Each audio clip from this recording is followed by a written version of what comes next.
नमस्कार, बहुत स्वागत है आप सभी का अपना उत्तर प्रदेश में। मैं हूं आपके साथ चेतन पाठक। खबरों की शुरुआत करते हैं और इस बुलेटिन की शुरुआत हम बड़ी खबर से करने जा रहे हैं। बड़ी खबर आपको बता दें, लखनऊ से बड़ी खबर है, जहां मदरसा बोर्ड ने तैयारी की है। मदरसों को मान्यता देने की तैयारी यहां पर की गई है।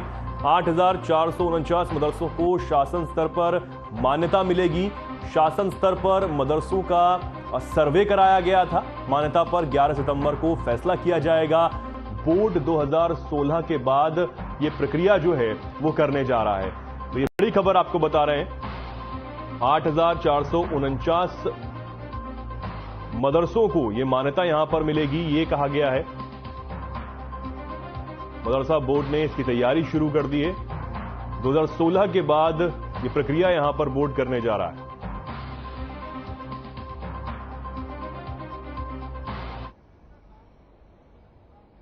यूपी में प्रियंका गांधी के प्रदेश की 5 सीटों पर चुनाव लड़ने को लेकर कांग्रेस का होमवर्क शुरू हो गया है, जिसमें फूलपुर को पहले, प्रयागराज को दूसरे और वाराणसी को तीसरे स्थान पर रखा गया है।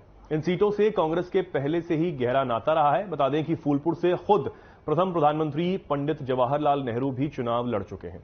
इसके अलावा यूपी की अन्य 2 सीटों का विकल्प ढूंढने पर भी काम शुरू कर दिया गया है। बता दें कि इन 5 सीटों का पूरा डाटा तैयार होने के बाद केंद्रीय कार्यालय को भेजा जाएगा। साथ ही पार्टी आंतरिक रूप से संबंधित सीटों का सर्वे भी कराएगी।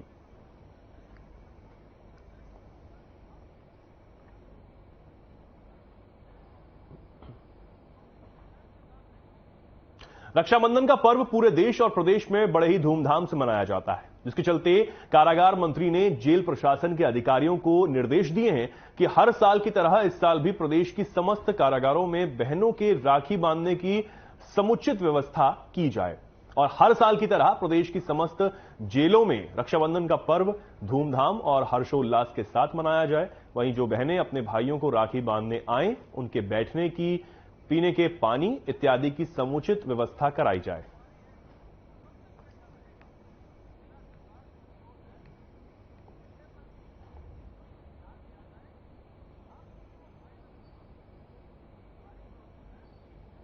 आगे बढ़ेंगे, लखनऊ से बड़ी खबर आपको बता दें, यहां खुलेआम बीच सड़क पर शराब पी जा रही।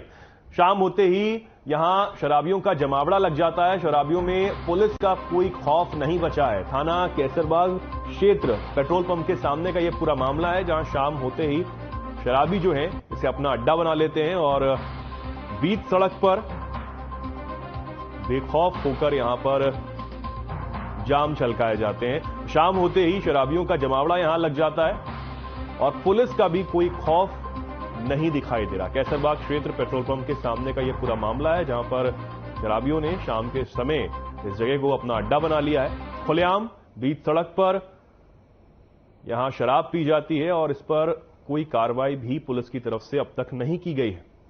ये तस्वीरें निकलकर सामने आई हैं, जहां खुलेआम बीच सड़क पर शराबी हैं, वो उन्होंने अपना अड्डा बनाया है और शराब पीते हुए वो यहां नजर आए।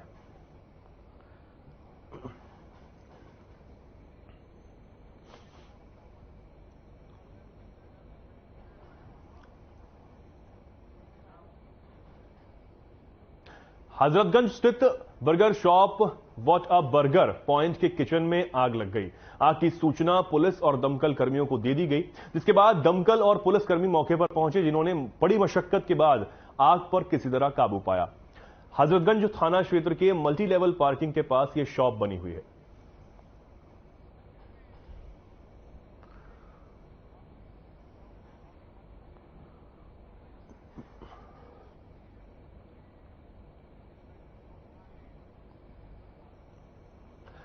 तो एक बर्गर शॉप में अचानक से आग लग गई।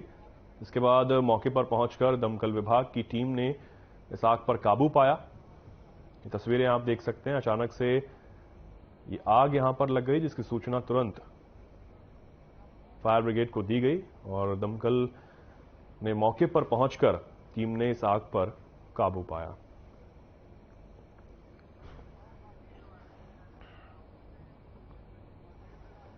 लखनऊ से बड़ी खबर आपको बता दें, यूपी पुलिस के दरोगा का कारनामा सामने आया है। रिश्वत लेते हुए एक वीडियो यहां पर वायरल हो रहा है। मामले में कार्रवाई न करने के नाम पर रिश्वत ली गई, ये आरोप है। शिकायत पत्र के आधार पर मुकदमा का दबाव यहां पर बनाया गया।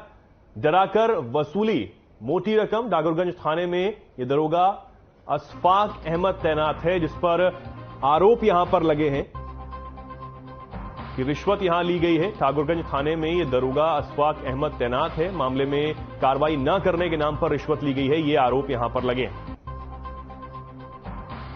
डराकर जो मोटी रकम है वो वसूली गई है, रिश्वत यहां पर ली गई है।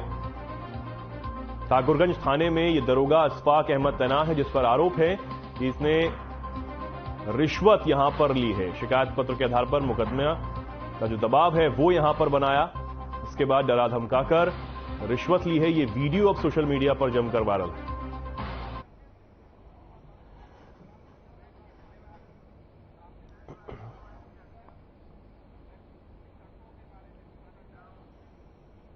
खबरों में आगे बढ़ते हैं। लखनऊ के चारबाग रेलवे स्टेशन पर पूर्व आईपीएस अमिताभ ठाकुर पहुंचे। बताया जा रहा है कि मंत्री धर्मपाल सिंह की तरह गाड़ी रैंप पर वो ले जाने पहुंचे थे। जीआरपी से परमिशन न मिलने पर पूर्व आईपीएस अमिताभ ठाकुर पैदल ही पहुंचे। पुलिसकर्मियों से बात करने के बाद वो वापस लौट गए।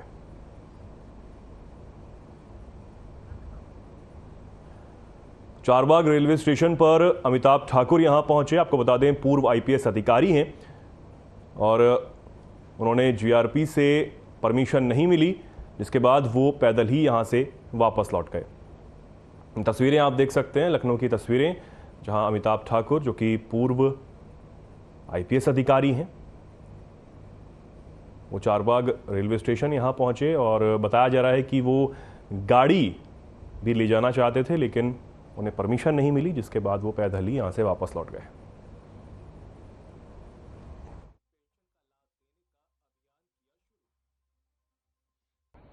कन्नौज से बड़ी खबर आपको बता दें, दो पक्षों में यहां जमकर खूनी संघर्ष देखने को मिला है। मोबाइल के विवाद में ये संघर्ष यहां पर हुआ। आपस में जमकर लाठी डंडे भी चले हैं, जिसमें 8 लोग घायल बताए जा रहे हैं। दोनों पक्ष मोबाइल पर अपना हक जता रहे थे, जिसके बाद ये विवाद बढ़ गया।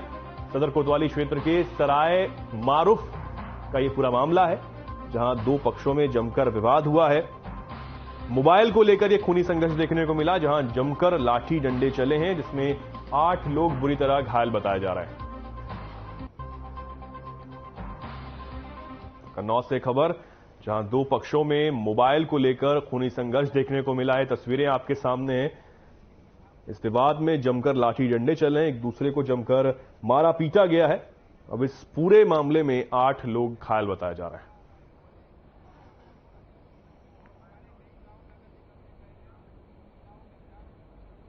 अरे भाई अपने मोबाइल के चक्कर में था लड़ा और वो घर चल के और बस चढ़ के मारने लग गया। कौन लोग? अब जबकि हमने कही थी कि तुम्हारा मोबाइल हो तुम ले लेना, अब ना तुम्हारा हो तो कोई बात नहीं। अभी उसने लड़कन पे तुम्हारा नहीं था तो फिर तुमने जबरदस्ती डाली कि उसके बाद फिर भाई डंडा लेके और लाठी लेके मैं घर में चले गया। कुछ नहीं लड़ाई हुआ, मोबाइल के पीछे मोबाइल दे दिया, सबको दिखाया है, उसका मोबाइल नहीं निकला। जब नहीं निकला तब मोबाइल दुकान पे ले जाके देखा तो उसकी भाभी की फोटो आ गई थी। मोबाइल हमारे घर वाले ने दिखाने का, भैया तुम्हारा है? नहीं चाचा हमारा नहीं है। तो कहीं फिर ले जा, उसकी बहन निकली गोलनी जिसका नाम है, उसने अछूट अठीक लठिया चला दी। क्या हुआ सब जी? फोन के पास से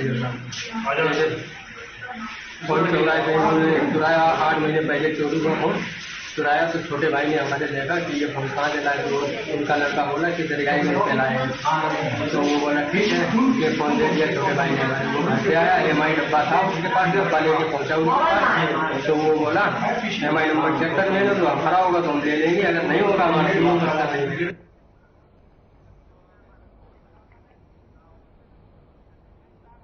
आगे बढ़ेंगे। लखनऊ से बड़ी खबर आपको बता दें, जहां समाजवादी पार्टी नेता स्वामी प्रसाद मौर्य के बयान पर विवाद हुआ है, विरोध यहां पर जताया गया। अखिलेश यादव के घर के बाहर महंत यहां पर पहुंचे हैं। अयोध्या के महंत परमहंस ने पहुंचकर यह विरोध यहां पर जताया है और स्वामी प्रसाद मौर्य के बयान का विरोध यहां पर किया है। अखिलेश यादव के घर के बाहर महंत परमहंस पहुंचे, जहां उन्होंने स्वामी प्रसाद मौर्य के बयान को लेकर जो है विरोध यहां पर जताया। आपको बता दें, पिछले दिन स्वामी प्रसाद मौर्य जो कि समाजवादी पार्टी नेता हैं और अपने विवादित बयानों की वजह से लगातार सुर्खियों में बने रहते हैं। उन्होंने हिंदू धर्म को लेकर एक विवादित बयान दिया। इसके बाद अब अयोध्या के महंत परमहंस ने अखिलेश यादव के घर के बाहर पहुंचकर अपना विरोध दर्ज कराया है।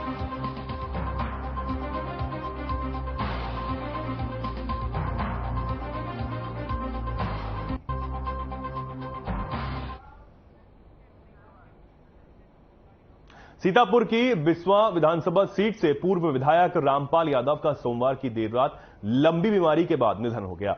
उनके लीवर कैंसर होने की बात कही जा रही है। लंबी बीमारी के चलते सोमवार को उन्होंने मेदांता अस्पताल में अंतिम सांस ली। 58 साल की उम्र में नेता के निधन से समाजवादी पार्टी के नेताओं में शोक की लहर है।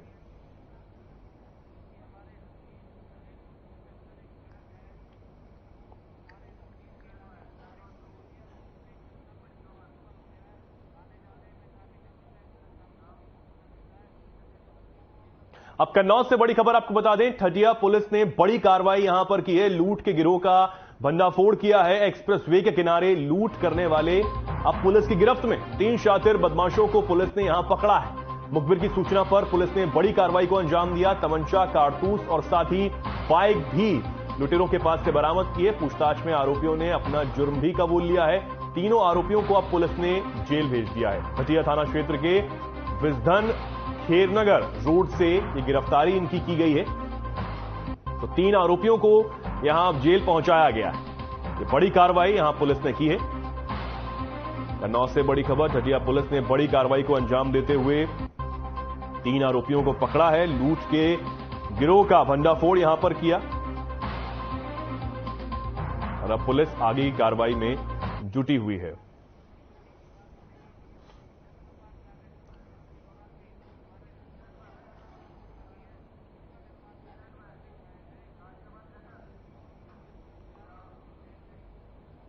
गाजियाबाद की छात्राओं ने सीएम योगी आदित्यनाथ को खून से लेटर भेजा है।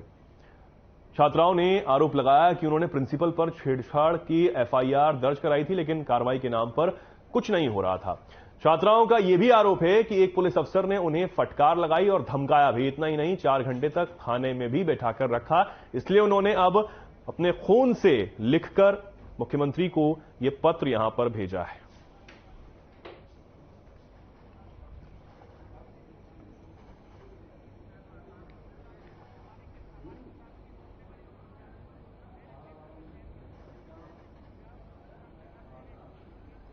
तीस अगस्त को कानपुर के ग्रीन पार्क स्टेडियम में क्रिकेट का रोमांचक मुकाबला देखने को मिला। मिलेगा इस क्रिकेट लीग में नोएडा सुपर किंग्स और कानपुर सुपर स्टार से मुकाबले की शुरुआत होगी। नोएडा सुपर किंग्स के खिलाड़ियों में उत्साह भरने के लिए एक निजी होटल में जर्सी के अनावरण के साथ खिलाड़ियों की सूची जारी की जाएगी। Samavisht energy solution private limited की franchisee team Noida super kings की जर्सी का अनावरण बड़ी ही धूमधाम से किया गया। Samavisht energy solution private limited के ओनर आनंद कनौधिया ने इस अवसर पर हर्ष व्यक्त करते हुए कहा कि उनकी टीम के खिलाड़ी मैच में बेहतरीन प्रदर्शन करेंगे।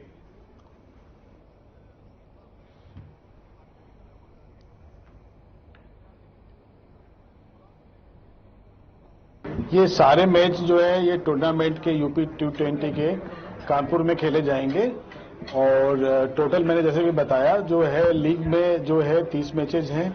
ईच टीम जो है दो मैच जो है 5 टीमों के साथ खेलेगी। तो टोटल ये 30 मैच हैं। उसके बाद 2 सेमीफाइनल है, 1 फाइनल है। तो टोटल 33 मैचेज होंगे और सारे के सारे मैच जो है ग्रीन पार्क कानपुर में होंगे।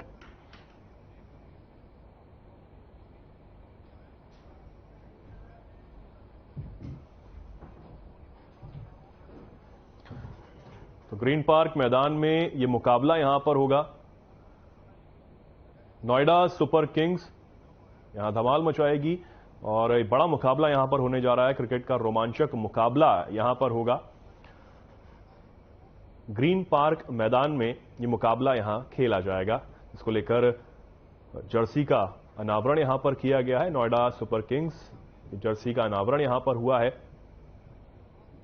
तस्वीरों में आप देख सकते हैं जो खिलाड़ी हैं वो यहां पर बैठे हुए नजर आ रहे हैं। ग्रीन पार्क मैदान में यह मुकाबला यहां पर होगा और एक बेहद रोमांचक मुकाबला यहां देखने को मिलेगा।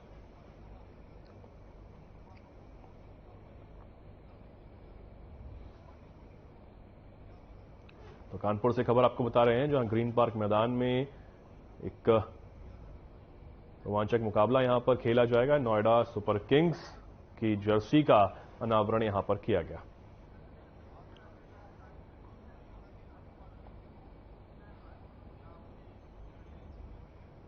फिक्की की राष्ट्रीय कार्यकारिणी की बैठक में सीएम योगी आदित्यनाथ शिरकत करने के लिए पहुंचे। आइए आपको सीधा लिए चलते हैं। फिक्की यूपी चक्र के अध्यक्ष श्री मनोज गुप्ता जी, देश भर से आए हुए फिक्की के नेशनल सिक्योरिटी के सभी पदाधिकारी और सदस्यगण और उपस्थित भाइयों बहनों, 38 वर्षों के बाद फिक्की अपने नेशनल एग्जीक्यूटिव को लेकर के उत्तर प्रदेश की राजधानी लखनऊ में आया है।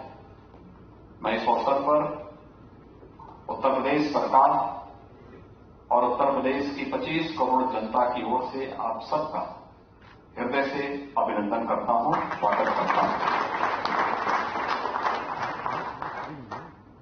मेरे लिए यह क्षण अत्यंत महत्वपूर्ण क्षण है, क्योंकि मुख्यमंत्री बनने के बाद मुझे उद्योग जगत से जुड़े हुए किसी एक कार्यक्रम में सबसे पहले जाने का अवसर मिला था, तो वह फिक्की के ही कार्यक्रम में मुझे लखनऊ में भाग लेने का अवसर प्राप्त हुआ था। और उस समय 2017 में हमारी सरकार नई बनी थी।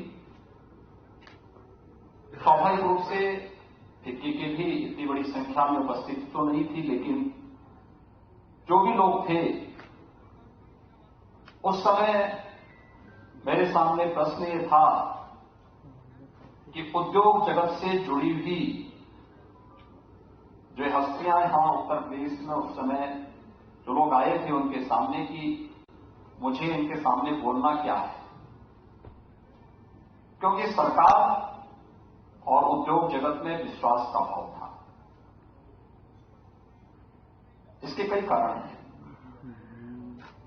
एक, उस समय की पूर्व की सरकारों की राजनीतिक इच्छा शक्ति का अभाव जो उत्तर प्रदेश को निरंतर पीछे धकेलना था।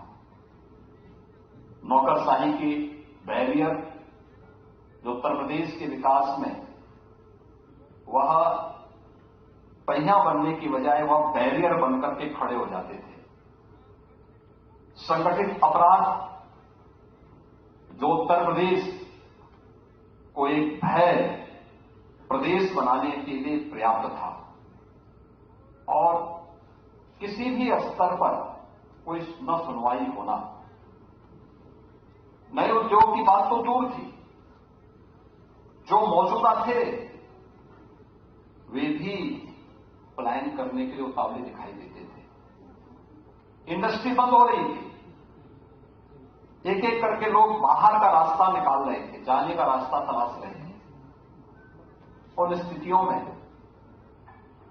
मैं कार्यक्रम में तो गया था, उस समय के मुख्य सचिव और उस समय के आईटीसी मेरे साथ में थे, और उस समय मैंने उनसे पूछा, मैंने कहा कि हमें बोलना क्या चाहिए। उन्होंने कहा सब ऐसा होता है, मुख्यमंत्री आते हैं आश्वासन देके चले जाते हैं, जो होना होगा तो होता ही रहता है। तो मैंने कहा कि ये सब मुझसे नहीं होगा, मैं जो बोलूंगा वही करूंगा, और जो करूंगा वही बोलूंगा। और भाइयों बहनों, मैं आप सबको आज जब 6 वर्ष के बाद हम सब यहां पर मिल रहे हैं, जिसमें कि आपके लिए एक ऐतिहासिक अवसर है कि फिक्की अपनी नेशनल सिक्योरिटी के साथ 38 वर्षों के बाद लखनऊ वापस आई है। इस अवसर पर उत्तर प्रदेश एक बड़ी उपलब्धियों के साथ आपके सामने है।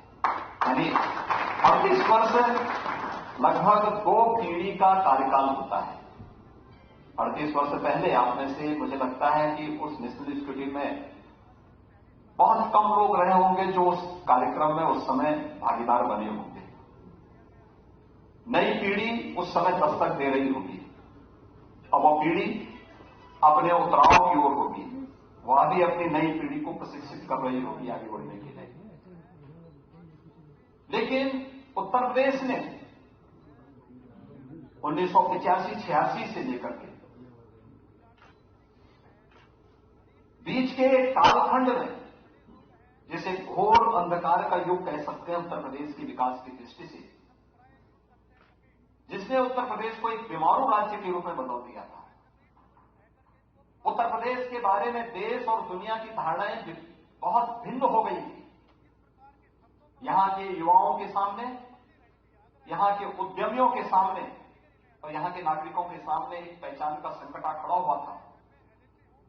मुझे आप सबको बताते हुए प्रसन्नता है कि आदरणीय प्रधानमंत्री श्री नरेंद्र मोदी जी के मार्गदर्शन में, उनके नेतृत्व में आज उत्तर प्रदेश अपने इन सभी अंधकार के युग से उभर करके, बीमारू राज्य से उभर करके एक विकसित राज्य की ओर अग्रसर हो चुका है। आज मैं कह सकता हूं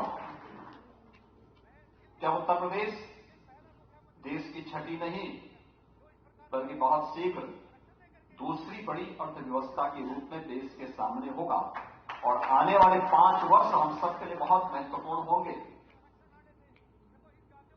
जो संकेत आप देख रहे होंगे, ये संकेत इस बात को बता सकते हैं कि उत्तर प्रदेश आने वाले समय में देश की अग्रणी अर्थव्यवस्था बनेगा और देश के ग्रोथ इंजन के रूप में अपनी भूमिका का निर्वहन करेगा।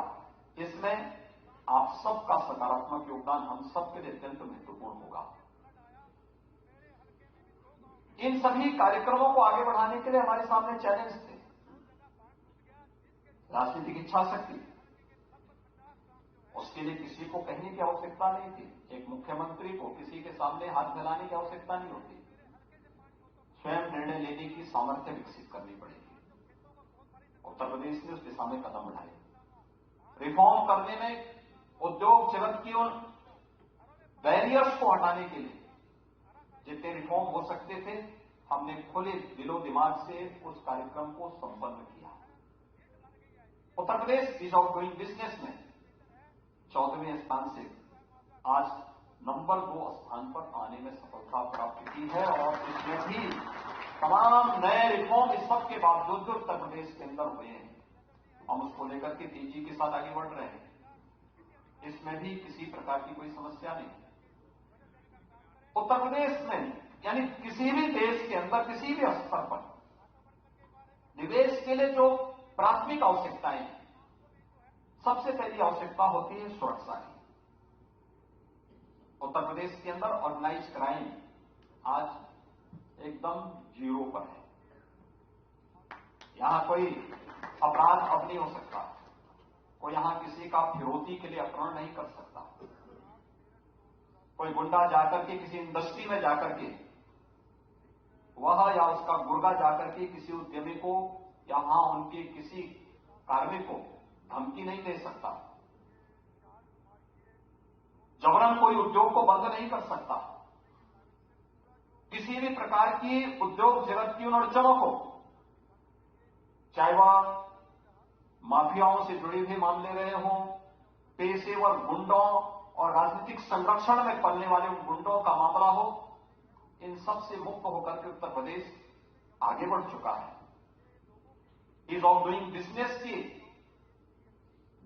जो नई रैंकिंग है, उसमें उत्तर प्रदेश के स्थान को आप अनुभव कर सकते हैं।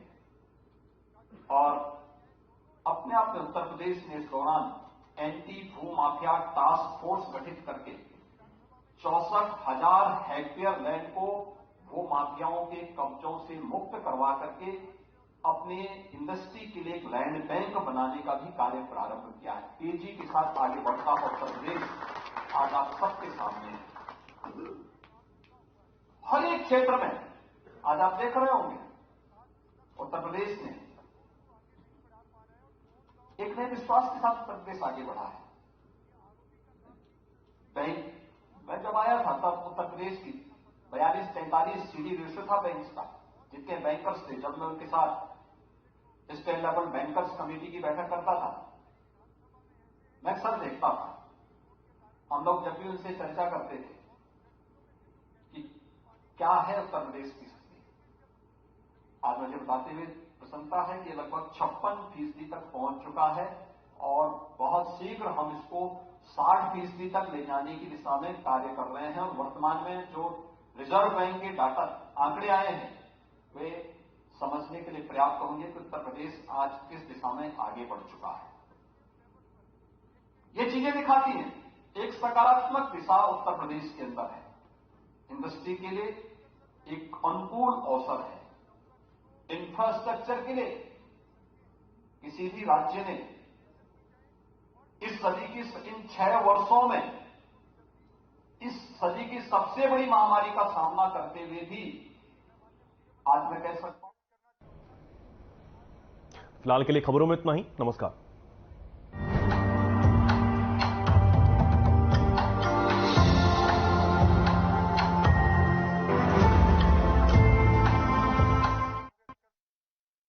छत्तीसगढ़ में घोरवाले बना